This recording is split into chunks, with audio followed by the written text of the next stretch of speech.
Hezbollah के अपने video viral करने शुरू कर दिए हैं।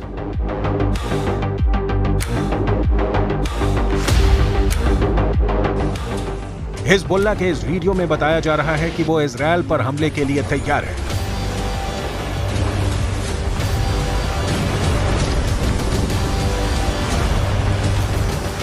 इस वीडियो में हिजबुल्लाह का मैसेज साफ है कि उसका अटैक ऐसा होगा जो इजरायल रोक नहीं पाएगा।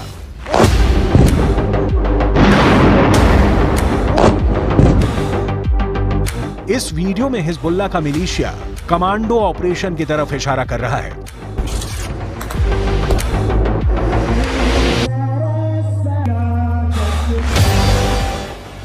इस वीडियो में हिजबुल्लाह बता रहा है कि उसके कमांडो मोटरसाइकिल पर आएंगे और इजरायल की सेना भागती हुई नजर आएगी।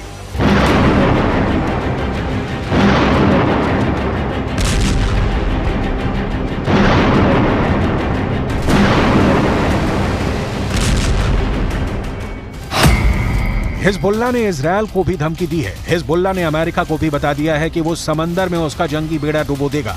क्या ऐसा मुमकिन है? हिजबुल्लाह की इस चेतावनी को इजरायल में बहुत गंभीरता से लिया जा रहा है। हिजबुल्लाह कैसे युद्ध लड़ता है, ये इजरायल पहले भी देख चुका है। इस बार गाजा को बचाने के लिए हिजबुल्लाह इजरायल से लड़ना चाहता है और इस बात को लेकर इजरायल से ज्यादा अमेरिका बेचैन हो गया है। ये दोनों देश हिजबुल्लाह को आतंकवादी गुट मानते हैं, जबकि रूस, चीन, कतर, ईरान और भारत भी हिजबुल्लाह को आतंकी संगठन नहीं मानते। संयुक्त राष्ट्र भी हिजबुल्लाह को सिर्फ एक मिलिशिया मानता है, लेकिन हिजबुल्लाह की नई धमकियों के बाद कई सवाल उठे हैं।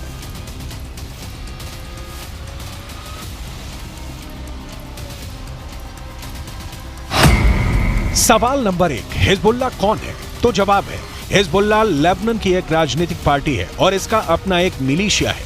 सवाल नंबर 2, हिजबुल्लाह की ताकत क्या है? तो जवाब है, हिजबुल्लाह के पास 1000 लड़ाके हैं, जो लेबनान की आर्मी से भी खतरनाक फोर्स मानी जाती है। सवाल नंबर 3, हिजबुल्लाह क्यों इजरायल और अमेरिका को धमकाता है? लेबनान में हिजबुल्लाह संगठन को खड़ा करने वाला है ईरान, और ईरान अमेरिका और इजरायल का सबसे बड़ा दुश्मन कहा जाता है। सवाल नंबर 4, हिजबुल्लाह को इजरायल क्यों इतना बड़ा खतरा मानता है? हिजबुल्लाह ने रूस की फौज के साथ मिलकर सीरिया से आईसिस को पूरी तरह खत्म कर दिया। हिजबुल्लाह ने ईरान के ऑर्डर पर सीरिया में युद्ध लड़ा और अब वहां तैनात है। सवाल नंबर 5, क्या हिजबुल्लाह इजरायल को हरा सकता है? हिजबुल्लाह 2006 में इजरायल के खिलाफ युद्ध लड़ चुका है। 34 दिनों तक चले इस युद्ध में इजरायल को सीज फायर के बाद लेबनान से पीछे हटना पड़ा था।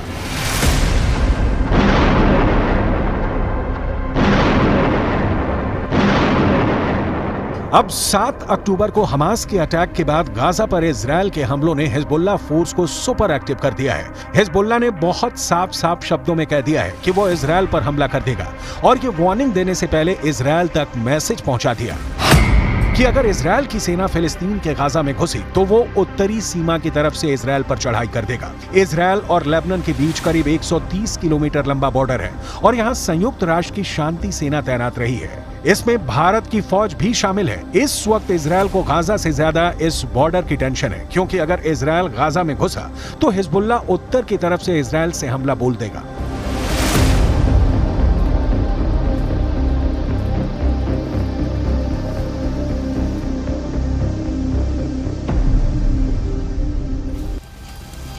हमास और इजरायल की सेना एक दूसरे के खिलाफ कितनी ताकत रखती है और क्या हिजबुल्लाह वाकई इजरायल के लिए ऐसे हालात पैदा कर सकता है कि वो उसे हरा दे? इसे समझने के लिए आपको हिजबुल्लाह की उस चेतावनी को समझना पड़ेगा जो उसने अमेरिका को दी है, क्योंकि अमेरिका ने अपनी नौसेना का कैरियर बैटल ग्रुप भूमध्य सागर में पहुंचा दिया है। अमेरिका का यह बेड़ा, जिसमें फोर्ड कैरियर के अलावा 5 बहुत ही खतरनाक डिस्ट्रॉयर हैं, इन सब में हर तरह की 1000 से ज्यादा मिसाइल किसी भी वक्त हमले के लिए तैयार है। कोई दुश्मन नहीं चाहेगा कि उसके सामने ऐसी चुनौती खड़ी हो जाए।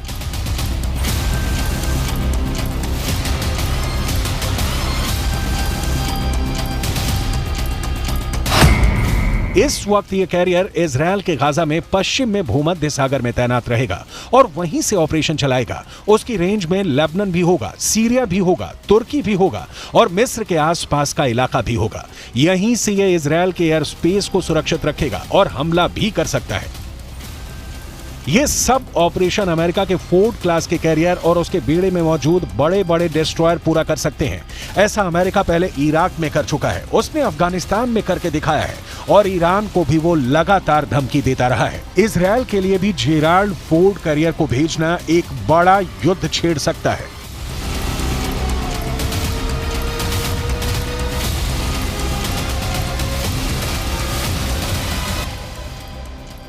यही भरोसा अमेरिका अब इजरायल को दिलाना चाहता है कि समंदर से ऑपरेशन चलाकर अमेरिका सीरिया पर भी बमबारी कर सकता है, लेबनान के बॉर्डर को भी सैनिटाइज कर सकता है। लेकिन लेबनान में हिजबुल्लाह को अब ईरान से ऐसी मिसाइल मिल चुकी है जो अमेरिका के इन विशालकाय जहाज को पल भर में डुबो सकती है। इस मिसाइल को लेकर हिजबुल्लाह का खौफ बढ़ चुका है और वो सीधा सीधा अमेरिका के जहाज को डुबा सकता है। इस खतरे को हल्के में नहीं लिया जा सकता। लेबनान ने 2006 में इजरायल में एक कॉर्वेट यानी जंगी जहाज पर एंटी शिप मिसाइल से हमला किया था। इस हमले में इजरायल के युद्धपोत को भारी नुकसान पहुंचा था। अब हिजबुल्लाह के पास जो एंटी शिप मिसाइल है उसकी रेंज 300 किलोमीटर तक है। इसलिए लेबनान या इजरायल से यह फासला बनाना अमेरिका के लिए जरूरी हो जाएगा।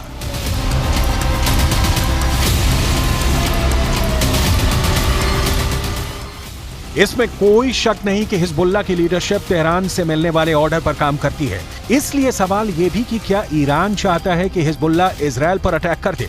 ईरान ये भी बहुत अच्छी तरह से जानता है कि इस वक्त इजरायल बेहद कमजोर है या फिर अमेरिका की शक्ल में उसे नई ताकत फिर से मिल गई है।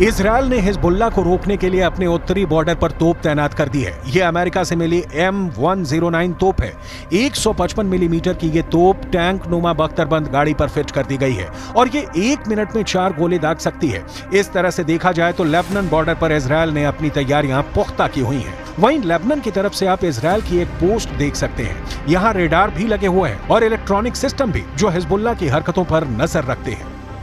इन इलाकों में 7 अक्टूबर के बाद से तनाव फैला हुआ है। लेबनान की आर्मी भी नजर रखे हुए है। यहाँ रहने वाले लोग भी जानते हैं कि हिजबुल्लाह किसी भी वक्त ऑपरेशन शुरू कर सकता है।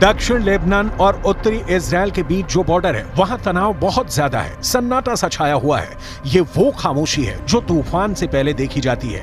इसलिए यहाँ के लोगों को भी पता है कि बहुत जल्दी युद्ध का एपिसेंटर गाजा से निकलकर लेबनान तक पहुंच सकता है। यहाँ तैनात संयुक्त राष्ट्र की सेनाएं भी अलर्ट मोड पर हैं। लगातार पेट्रोलिंग हो रही है। लेकिन इजरायल के लिए एक और बड़ा खतरा हिजबुल्लाह को ईरान से मिली एक मिसाइल को लेकर है। ये है फतह 110 मिसाइल। कहा जा रहा है कि ईरान ये मिसाइल लेबनान पहुंचा चुका है। इसलिए इस मिसाइल की बहुत ही बारीक बातें आपको बताते हैं।